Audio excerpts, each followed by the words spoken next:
97 მომხრე 38 წინააღმდეგი საქართველოს პარლამენტმა მთავრობის განახლებულ შემადგენლობას პრემიერ-მინისტრ ირაკლი ღარიბაშვილის ხელმძღვანელობით ნდობა გამოუცხადა. ჩემთვის დიდი პატივი და პასუხისმგებლობაა უკვე მესამედ მივიღო ნდობა საქართველოს პარლამენტისა და ჩვენი გუნდისაგან.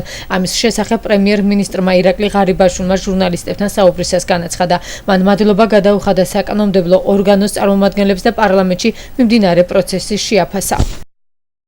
არის ამავდროულად ძალიან დიდი პასუხისმგებლობა, რომ უკვე მესამედ მივიღო სწორედ ნდობა საქართველოს პარლამენტისგან და გუნდისგან.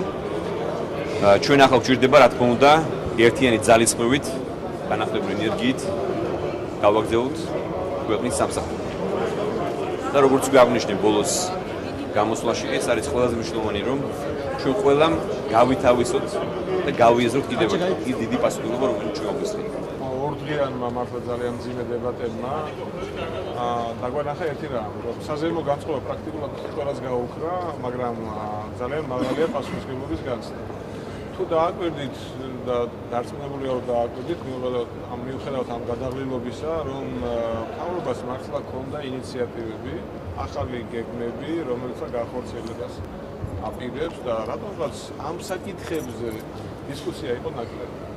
გასაგებია ოპოზიციის პოზიცია, გასაგებია რომ ისინი იყვნენ წინააღმდეგი და მას მისცეს ნდობის გამოხატვის საწინააღმდეგოდ, მაგრამ ჩემთვის უფრო ღირებული იქნებოდა მათი პოზიცია, რომ ჩვენ გვედებატა არსებით საკითხებზე. ამ ძალიან სერიოზული შიდა და გარე გამოწვევების ფონზე ამ ქვეყანას საქართველოს ყევები არ სჭირდება. დღეს ყველაზე მთავარი გარანტია იმის, რომ ჩვენ არ გქონდეს რყევები და ჩვენ არ გქონდეს პოლიტიკური გამოწვევები არის ის, რომ ამ მთავრობას დაუჭიროთ მხარ და მივცეთ შესაძლებლობა, რომ როგორც შიდა, ისე გარე მიმართულებაში გქონდეს წარმატებები. მე პირადად ამის გამო დაუჭირე მხარ და იმედი მაქვს, რომ უკეთესად იმუშავებენ და უფრო მეტი წარმატებები იქნება. ჩვენი აზრით ეს არის მთავრობა, რომელსაც არ შესწევს უნარი თავი გაართვას იმ პრობლემებს, რაც ქვეყნის წინაშე არსებობს. პირველ ყოვლისა ეს არის რა თქმა უნდა ფინანსური, ეკონომიკური პრობლემები.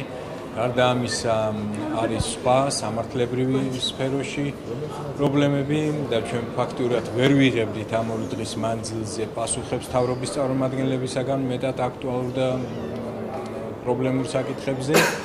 და ასევე მნიშვნელოვანია, რომ ხელისუფლება და ეს მთავრობას არ აქვს კაფიოდ ჩამოყალიბებული არც საარჩევნო სისტემის მიმართ პოზიცია. ის გამოწვევები, რომელიც არის საქართველოს წინაშე, საჭიროებს სწორედ ადეკვატურ პოლიტიკურ სტაბილურ რეაგირებას. შესაბამისად, მთავრობას უნდა ჰქონდეს მისი პოლიტიკური რესურსი და ის პოლიტიკური მხარდაჭერა, რომელიც მას ამის საშუალებას მიცემს.